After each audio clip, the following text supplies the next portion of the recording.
Thank you all for joining me. I have a special guest. She is the country's leading authority on inner and outer beauty, a sought-after empowerment speaker, executive coach, the former beauty and cover director for Essence magazine, and now the editor-at-large for the publication.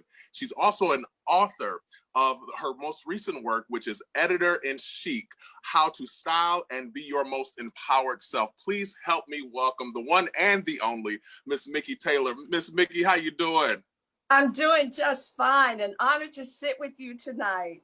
Yes, I am honored to have you. I want to discuss your work at Essence, how you ended up there. But first, we have to, and I've been doing this with all my guests, I have to just see, how have you been doing with the pandemic and all that's going on? Oh my gosh. You know, I have to tell you, the pandemic was actually not only a crisis, but it became a blessing in disguise. You know, it was like that one day on the calendar that you had, one day I'm going to do this, one day I'm going to do that. So the crisis became my one day. And so I've done all of the things that I've wanted to do. And you know, interestingly enough, I have not lacked for social engagement, if you will, nor the work. But it's just freed up my time, you know, getting the things that I talk to women about all the time, getting enough sleep, those pursuits that bring you joy. I started a garden this year, and I have not only had the healthiest foods from it for a plant-based diet, but also the abundance of flowers. So that saves me a lot on my flower bill too. But having that precious commodity too, known as time for self. So yeah, it has blessed me in many ways, from connections to pursuits, passions, the writing, all of that. Yes, yes. Has it interrupted any of the flow at the publication at all? Now everybody's working remotely. So, you know, that was an adjustment period for them. For me, it wasn't, because I always work remotely. I usually speak for the publication at live events like the Essence Festival, Disney Dreamers Academy with Steve Harvey, which we're getting ready for as a virtual experience. So for me, it wasn't difficult because I'm usually on a plane every week and working from home. So yeah, but for them, yeah, it was a bit of a challenge. Yes, yes. Well, speaking of the publication Essence, you have spent many years there. One as the editor, beauty and cover director for 30 years, now the editor at large. Discuss how, because you didn't start off there. Discuss your start and how you even got exposed to the magazine itself. Well, you know, I cherish the day that my mother first brought Essence home when I was still in my school days. And my mother she was hairstylist and makeup artist to the late American icon that was Sarah Vaughan. So my mother traveled the world with Sass and would bring home magazines from every port of call. But certainly we weren't in those magazines, not from Paris, not from London, not anywhere. And so the day she brought home Essence, it was a standout because it was beyond beholding myself in the mirror. It was just looking at Black beauty in all of its glory. And so certainly years later, when I started to model, my dream was to be on the pages of Essence magazine. And I remember going for a go-see and Susan Taylor using me repeatedly from that point on, because she said the agencies didn't have models who looked like me, chocolate brown, full nose, all of that. And so, you know, that was a real source of pride, if you will. Never did I dream that I would become an editor.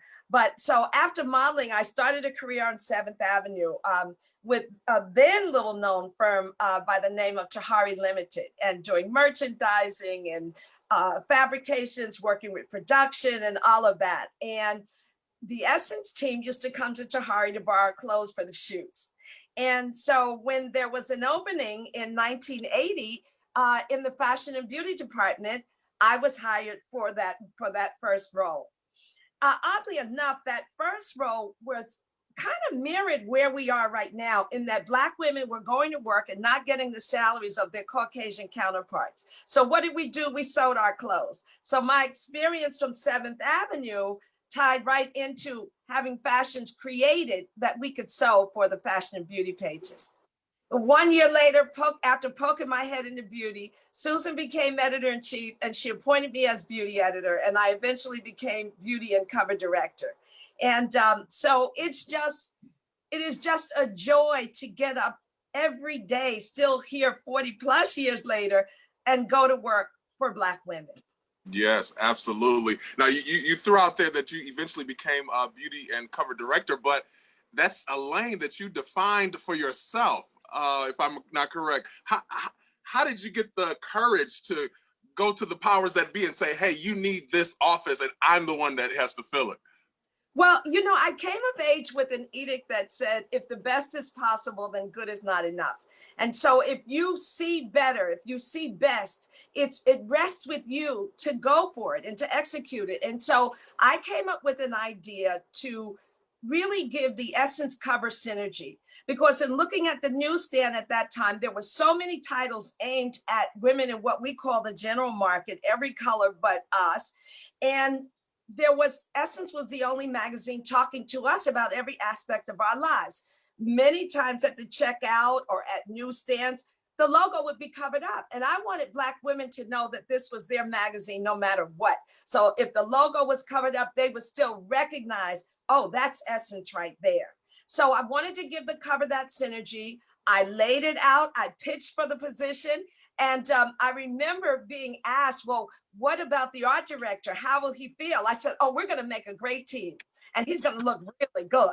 And so this was long before branding was being talked about as a terminology, but it was important to me that the magazine be cohesive, that it certainly spoke to the broad spectrum of Black women, all shades, shapes, and sizes, which was the magazine's genesis, and that it spoke to us from all corridors of life.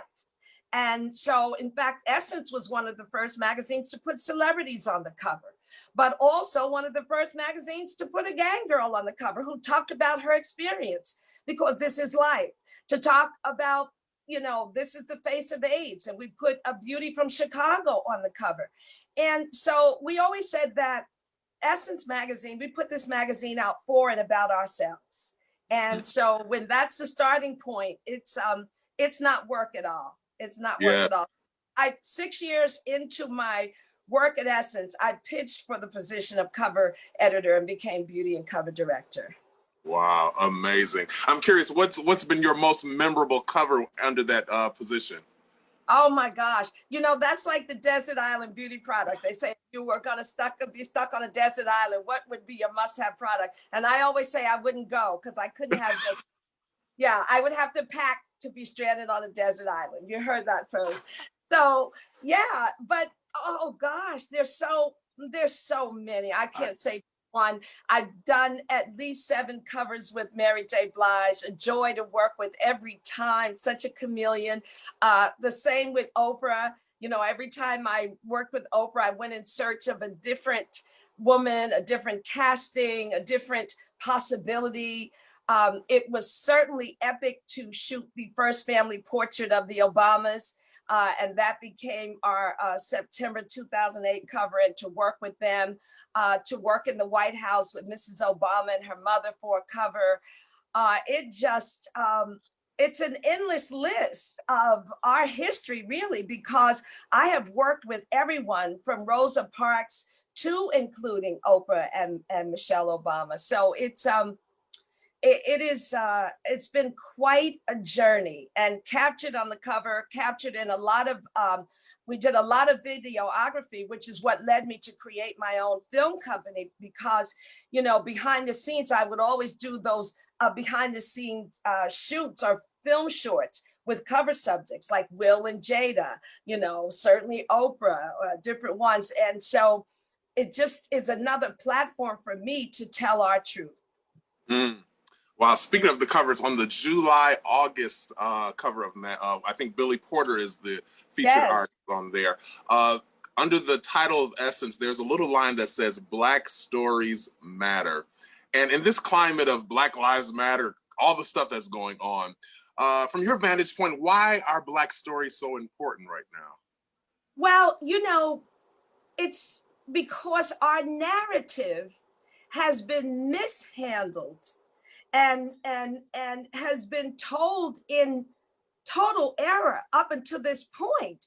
And so now it is on us to tell the truth. It's on us to give this gift to our children, to give this gift to the future. We, in essence, are the griots of our times. So yes, Black stories matter. Yes, the story of even how we came to America, how we succeeded, where we go from here, what we're still up against, how our beauty is perceived, the roadblocks that the ancestors and the elders had to overcome for us to be able to blaze trails today. Yeah, if we don't tell it, who will? And Yes. yes, they are critical right now. Yes, absolutely. I can't help but to ask about, there have been two publications that I know of who featured, unfortunately, the young lady who lost her life to police violence, and that's Breonna Taylor. And kudos to those publications.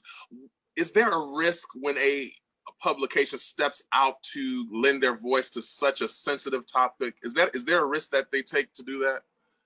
You know, I think you have to calculate what you define as risk. You know, my mother taught me to be risk adverse is to be success adverse. And I think that, you know, we can't see these times through rose-tinted glasses.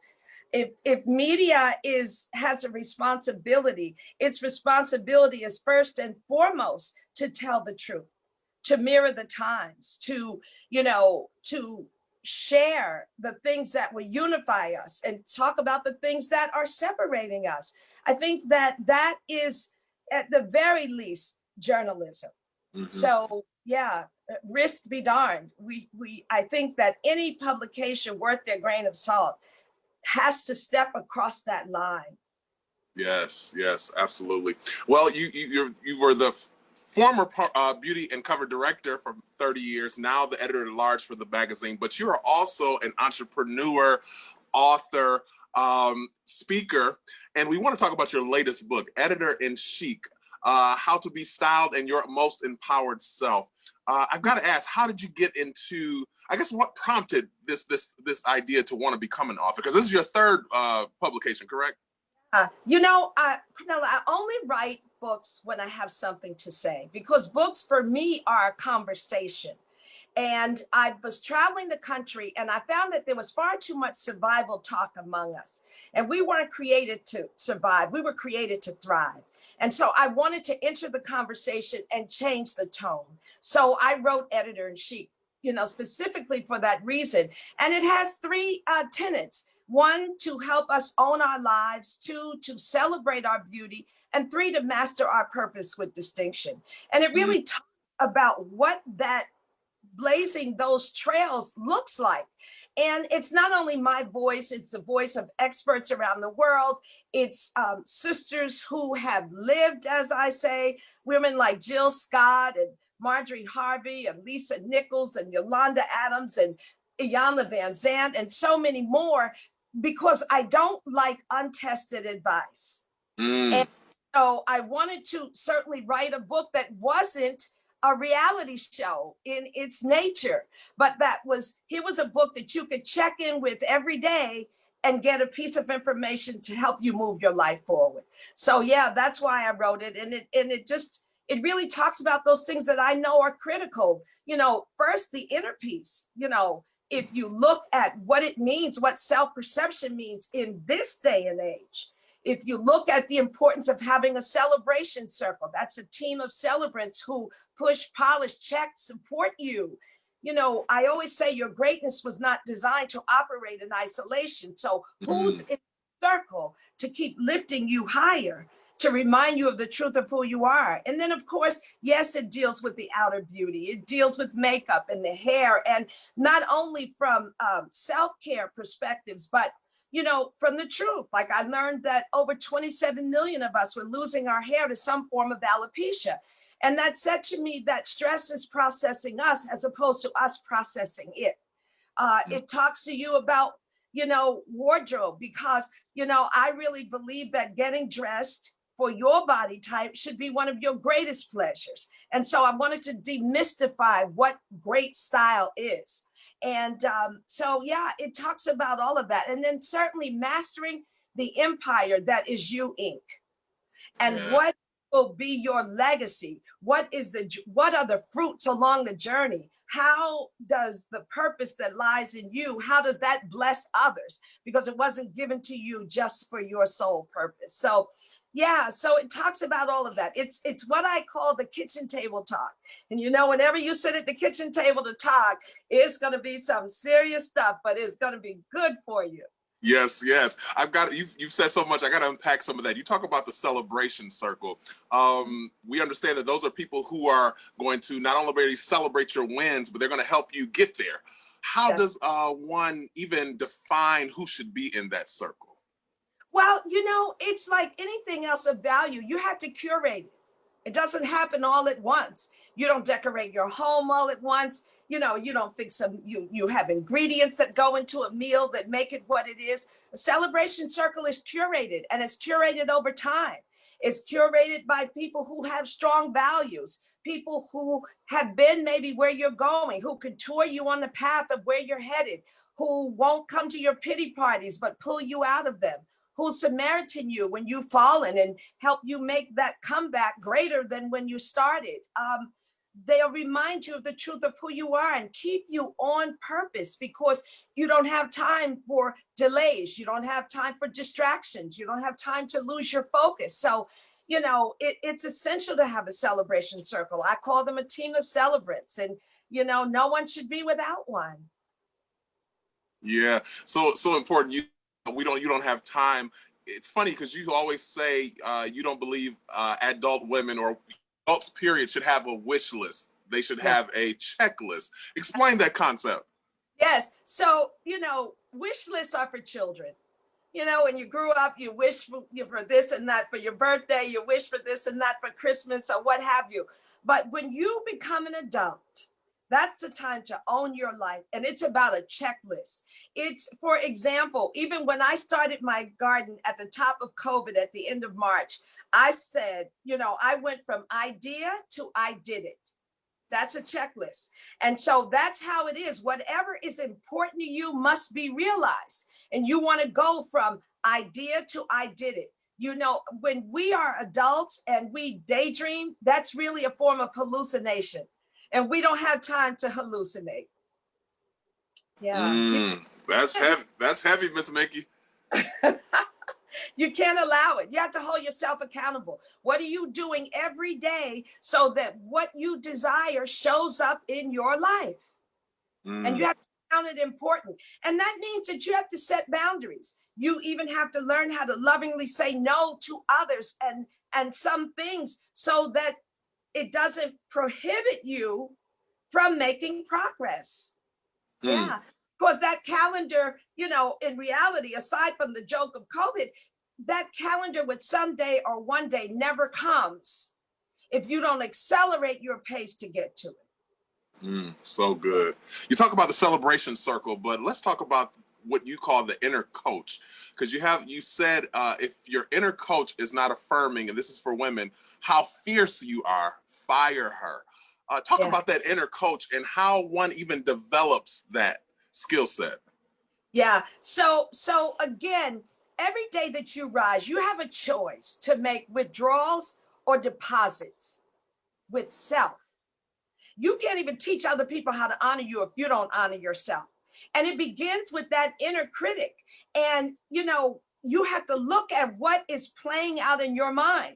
And if it doesn't hold up against the truth, it has to be dismissed. So that means she has to be fired, because you wouldn't make provision in your life for anyone else that brought you that bad behavior, that told you what you weren't, who always cast doubt in your way, who said she had her doubts about you or didn't believe you could show up or told you you weren't this and you weren't that. So why would you make provision within? So you have to fire her. You got to dismiss her. You can't use her. She makes withdrawals. Now, once you fire her, is there something you can replace her with in order to have that self-confidence you need? Absolutely. Even if you have to make make yourself a list of wordles that remind you that you're determined, that you are fierce, that you are on purpose, that you are doing this by divine order, that you are unprecedented, that when God created you, he only created one and he was satisfied. So it doesn't get any more beautiful than that. You know, it doesn't lie in the lipstick. It lies in the lips that the lipstick will grace. You know, you really have to have that powerful conversation before you step out into the world, because the world will have another conversation if you let it.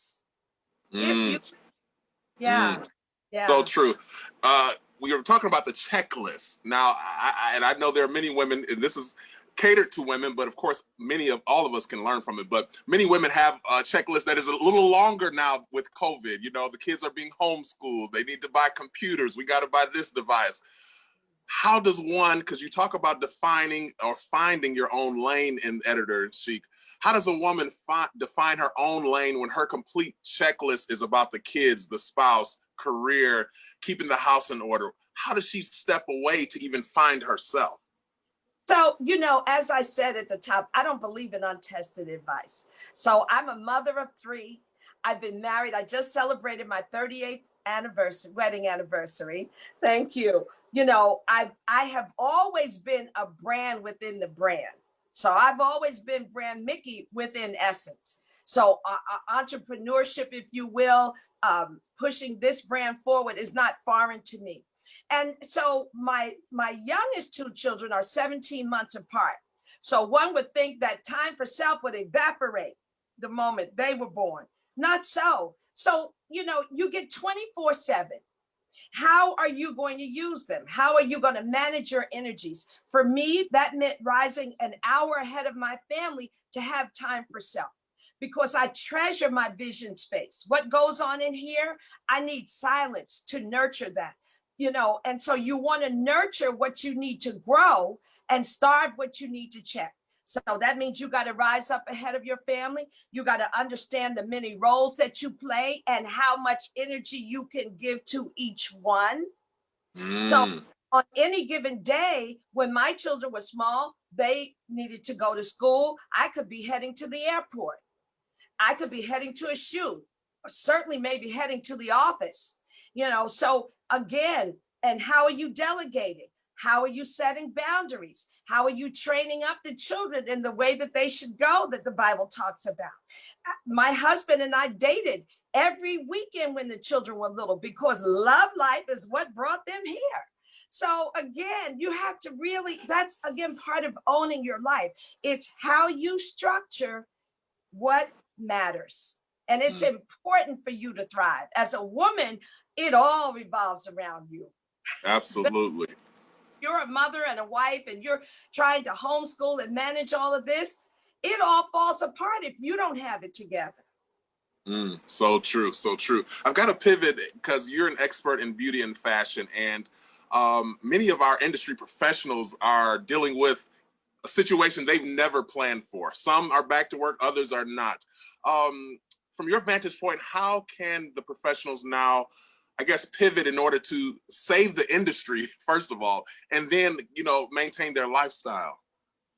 So again, it's about your connections. Relationships are your wealth. So if you look at what Harlem Fashion Row just did with Icon 360 and how they have created this grant for designers, if you look at the number of organizations that are pouring into designers, particularly African American designers. So it's not about panicking, it's about pivoting. And where can you get that support? How clear is your business plan, your mission statement? Who do you serve? What are your dreams like? That where a sponsor will say, yeah, I definitely want to buy into this, because you can't succeed at what you won't expose. So Mm, this is the time to be most creative. One of the things that I say about these times is that they are pregnant with opportunity. And if you labor right, you're going to give birth to some amazing successes. You know, even if you look at the things that have happened to us in this year alone, if you look at what's happening with Black Lives Matter, if you look at the many martyrs who have given their life for us to get justice, and we're still fighting for it. So there are people who are paying repentance, if you will, if I could just be frank, who are willing to say, okay, this is not right. Can't change the nation, but how can I help a small part of it?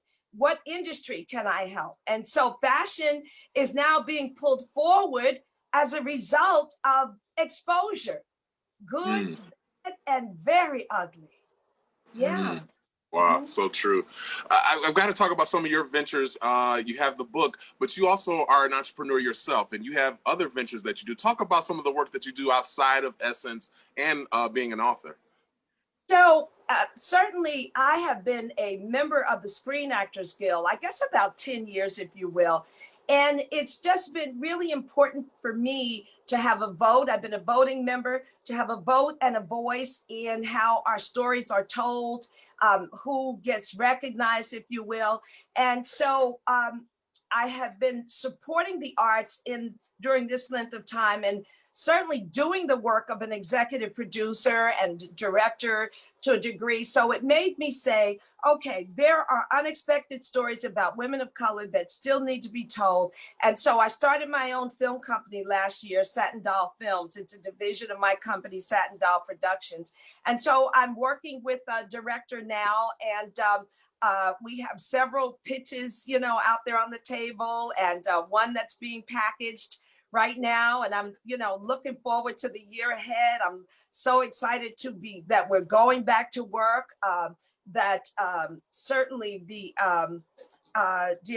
word escapes me, but so many states now are supporting films and have budgets for that. So it's a very exciting time. And so I'm really, really looking forward to being on set, if you will. I also have a couple of films coming up through which which I've taken a role in myself as an actor.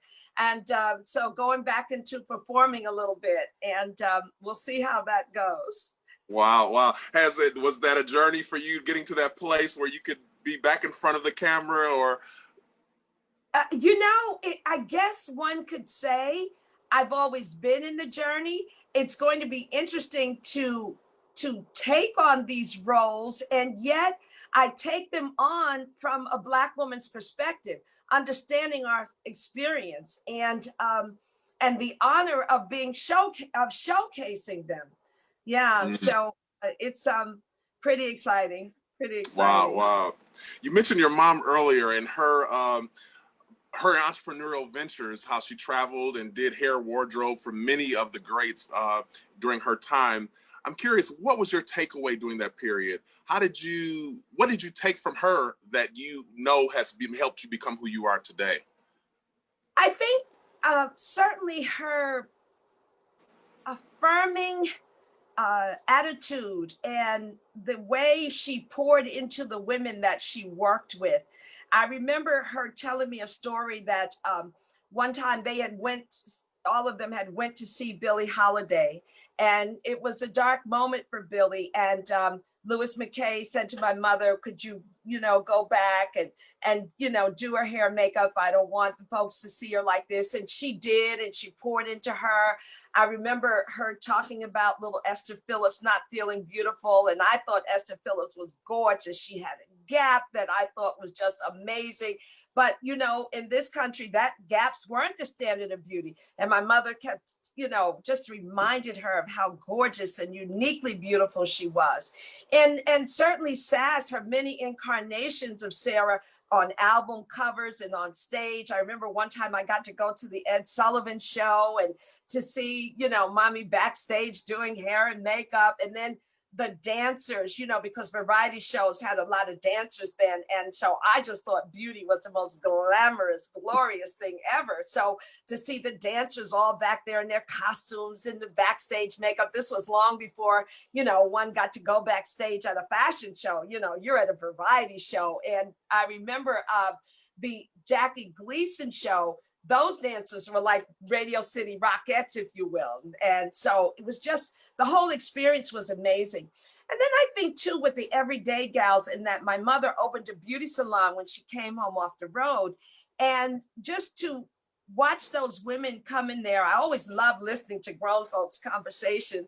And so to listen to them under the hair dryer and the stories they would tell and how they built one another up, and how even though there wasn't makeup that matched us here on these shores, how they would say, well, if you mix a little of this with that and you mix that, and girl, this is how I got that powder to work right. And so I realized they were getting more than a great hairstyle. They were getting affirmation. They were getting fellowship. They were getting, their voices were being heard, and they were being seen at a time when Black women were the invisible women in the nation. So yeah, those are the takeaways. Of course, there's some really funny takeaways. Like every time my mother went on one of these long junkets with Sass, she would bring home the most amazing perfume and makeup and all of that from Europe. So every time she went out the door, and she'd be gone like anywhere from 6 weeks to 4 months, I would have a field day.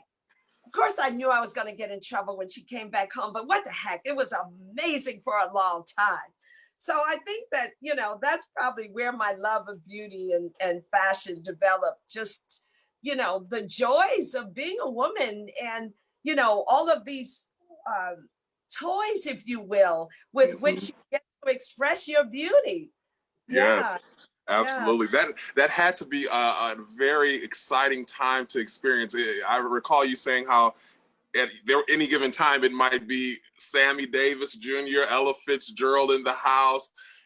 To have all those greats just right in your living room, as a little girl, I'm sure that had to be exciting.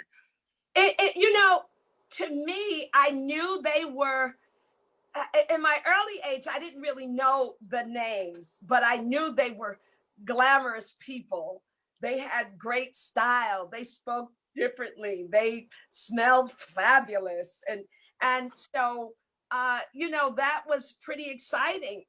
My mother's pictures were very exciting.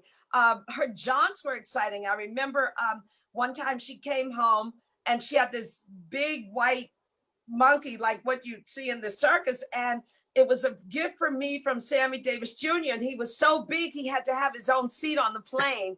And I was like, wow, well, when I think now, those were the days.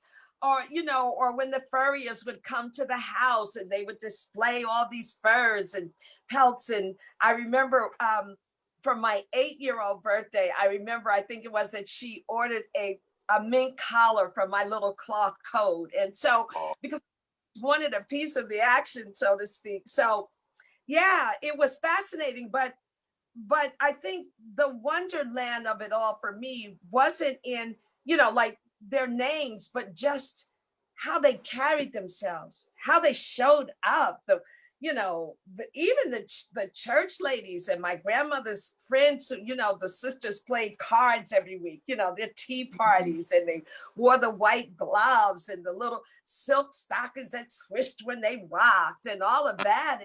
It was just a thing. And so I remember that I thought grown folks were so cool that when it was time for me to go to school, I was like, I don't want to go and be with any kids. The action is going on here in our house. I know. Wow, certainly this is the era of the woman, and rightfully so. So many of them are stepping out into business and entrepreneurship. Certainly your mom did it, and you have done it and are continuing to. What are the steps that a woman should take to solidify herself as a businesswoman? Well, I think it certainly, there's the introspective work that you have to do. You really have to understand what you bring to the table. What is that a divine assignment that you do it so well that you'd almost do it for free, if you will? And then who is the audience that it will bless? And how will you show up? Self-perception colors your entire life. So how do you see yourself? All of that has to be in place before you step out in business. And I think too, this whole competition thing, I remember speaking year before last to entrepreneurs in Botswana and just talking to them about, we can't see one another as competition. The only competition is between you and your greatness and how high how far you can express it. The truth of the matter is, I don't think anyone can even pay you for your creativity. I've always said that. I think they can only pay you for your labor. So that means you have to have a distinctive view of self, and that what you've been given to do, no one else can do it like you. And so, yeah, that's really, really important, that you know your value, and that you understand it so well that you wake up every day excited to be who you are and what you deliver. And then in cultivating that audience that's going to really become your supporters, your customers, if you will, what is the audience hungering for? What is it that you can provide that they never dreamed they wanted? Not what the rest of the market is doing. I think we have far too much Me Tooism. I think, when if I were God, I'd be scratching my head. It's like, oh, you're trying to be like so and so, but I gave you something that's distinctly yours, and you did you get that? Did you see that? Yeah, and so, and to not be afraid of it, again, to be risk adverse is to be success adverse. So how far will you spend it? How far will you trust it? Do you understand who you are? And even not to be afraid of failure, because some of the greats that I know, one could say they failed their way to the top because they kept taking the test and they kept getting it right. They kept going back at it till they got it all the way. And so that's what a self-belief, that's how faith shows up in what you've been given to do. Yeah, you could be talented at many things, but that thing that you are meant to do, you're clear about it. And you may shy from it, you may fear it, but you can't deny it. So true, so true. We hear sometimes women talk about the resistance that they get when it comes to leading or owning even certain sectors of society or business. I'm curious, have you experienced any of that resistance from males in the industry or in any sector that you have maybe tried to enter? Well, for me, I had the joy of coming of age and working primarily with us, so before that, I experienced racism. That's what, reared its head. And my mother always, we were determined to defeat that. But, one of the things I will say, when I entered the industry, it didn't sit well with me that Black women, the women I knew well, how hard they worked to earn their income, that they couldn't find products that work for them in the beauty sector as easily as their white counterparts. And that didn't sit well with me. So that's where I had to push up against the suits. That's where I had to go out and fight for us. That's where for years I was the only Black woman in the room, in the sea of beauty editors and beauty directors. And, pushing to help companies understand that, no, you do not have foundations for us. No, we're not coming to your counter because you don't see us. You don't even speak the right language to us.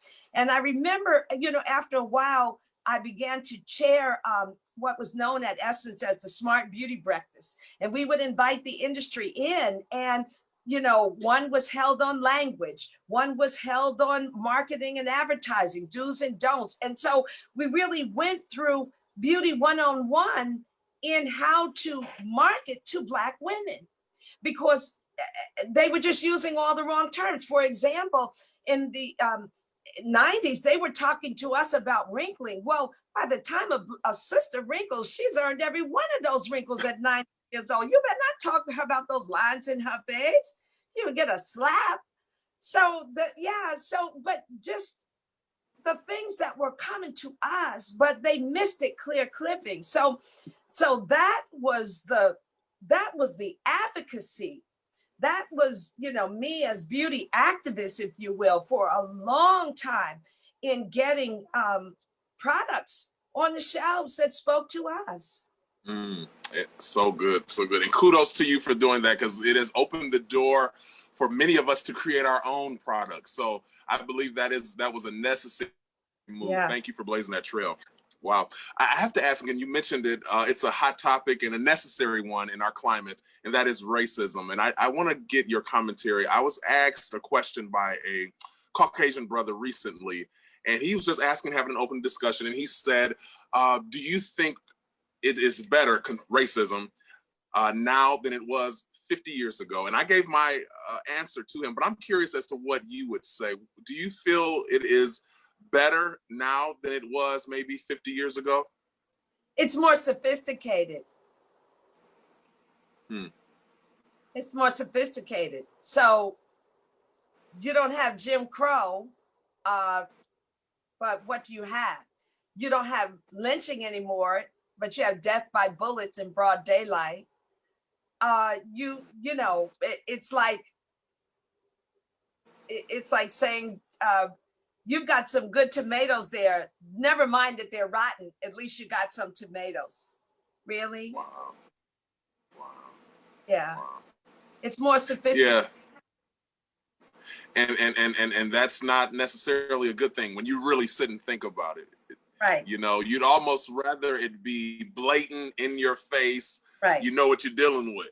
That's right. Yeah. Wow. That's right. Yeah. So if the elders, wow. Back in the day, if they were known as the help, if you will, and if they went home to the other side of the track, there was a clear understanding. But now it's more sophisticated. Now the person who sits next to you in your cubicle, or the person you report to, or as an entrepreneur, the person you have to do business with. Yeah. And so it's more sophisticated. Wow. Wow.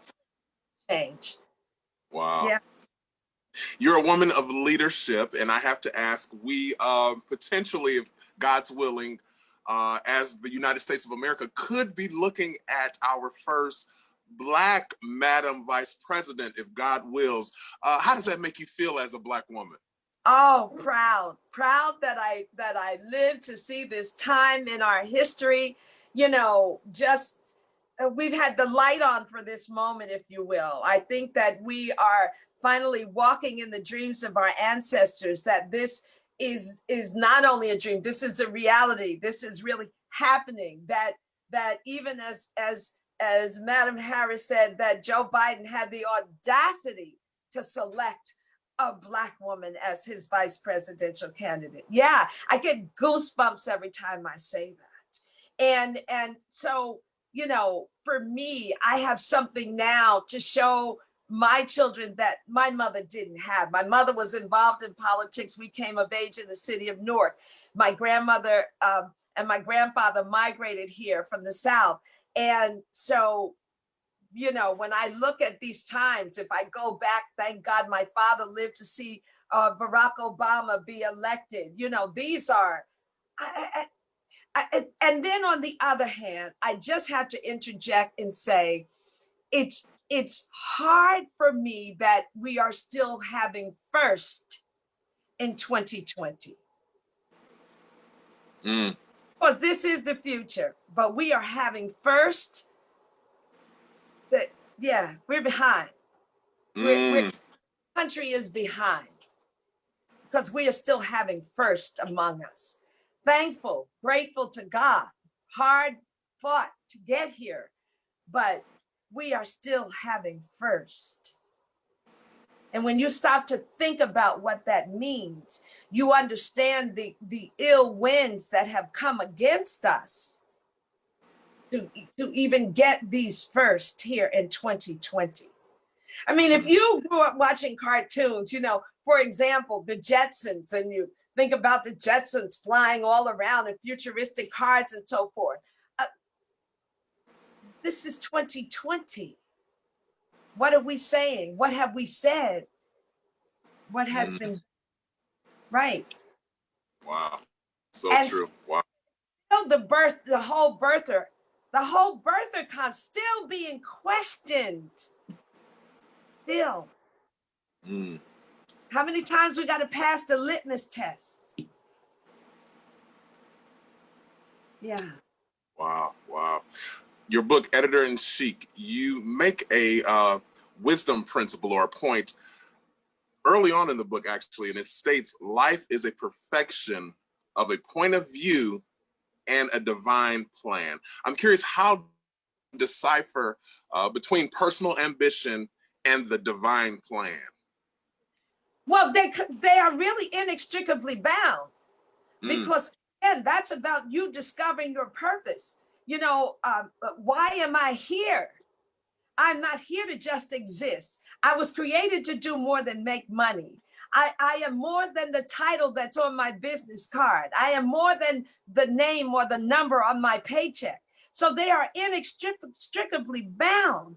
And I think that what COVID has allowed us to do is to redefine the new normal for ourselves. You know, and that's one of the reasons why I always say that let's not say we'll be glad when we'll get back to normal. Normal was not what we had. Let's get to better, and we get to define that. So yes, life is the perfection of a point of view. What is your point of view? And a divine plan in action. Because, you know, I always say faith is nothing if it's not defining your life. So in the book of Jeremiah 29:11, the Bible says, for I know the plans I have for you, plans to prosper you and bless you. So if you're not on that plan, what plan are you on? That's good. That's good, Miss Mikki. It's very clear that you have a solid spiritual foundation. How does that well, it manifests in everyday the work that you do, but how do you maintain that while dealing with all the numerous things that you deal with work and everything else? Well, because I don't allow myself to get distracted. Because life is not a dress rehearsal. And I say that early on in the book. This is it. I'm not getting to come back and try this any other way. So I got to tap dance while this music is playing. I can't wait until there'll be another song. And if I mess up this song, I could just get another song. No, this is it. So life is not a dress rehearsal. And so, again, I really do believe that faith is nothing if it's not defining your life. I don't think that we need to sit in service or virtual service and sing amen and holler another song if Monday through Saturday, there's a whole different journey. I don't think God needs that. He doesn't need entertaining. So, you know, so if the good book is not your playbook, then that's like living a fractured life. You know, the Bible says a double-minded person is unstable in all his ways. So if you got two playbooks, that's a problem. One playbook. That's what keeps it. And it's not always, you know, I come up short. Don't get it twisted. Ain't no halos up here. You know, it's a good flat iron and a brush on it day. It's not a halo. But yeah, I got one playbook. One. That's so good. You're the leading voice in beauty, fashion, even Black culture for women. I'm curious, in your experience, how would you define beauty at its essence? Oh, beauty is the truth of who you are. It's not in anything. It's not in any object. It's not anything that you can purchase. Beauty is the truth of who you are. You know, the Creator said He made each of us in His image, and He's multidimensional. If you look around, like, oh my gosh, yeah. So beauty is the truth of who you are. Yeah. And so even when I was talking to manufacturers, you know, during the early days, I coined a slogan that said, beauty is our most emotional purchase, because I wanted them to understand that we weren't ever buying products. We were buying expressions. We were buying experiences we wanted to own and things that we wanted to know, but we weren't buying the beauty. Wow, so true. You said beauty is the true essence of who you are, the expression of that. For that young lady who's journeying through her discovery of beauty, what tips would you give her?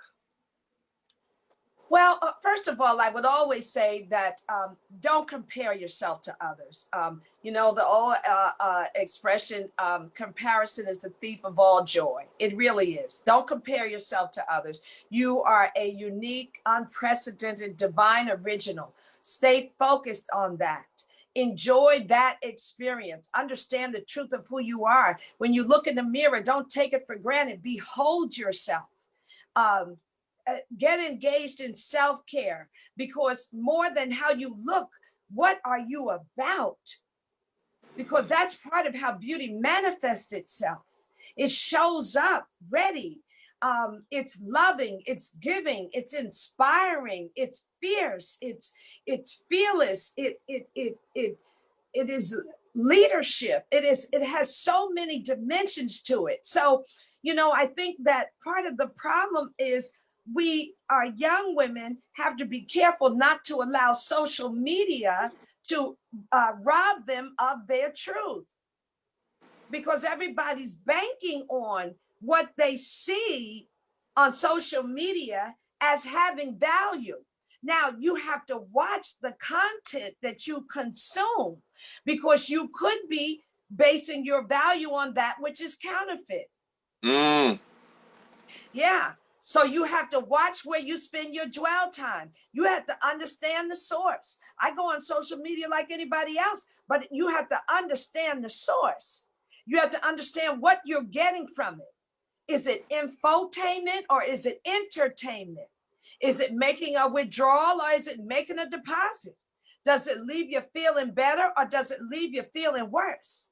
Does it constantly make you feel like you got a void? Then it's time to change that tone. Time to change that destination rather. That's not your style. Mm, mm. So good, Miss Mikki. I've got to ask, you're a woman of great wisdom. What has 2020 taught you thus far? That you don't need half the things that you need, that you thought you needed. That's the first thing. That the simple pleasures at the end of the day are the best. That relationships are your wealth.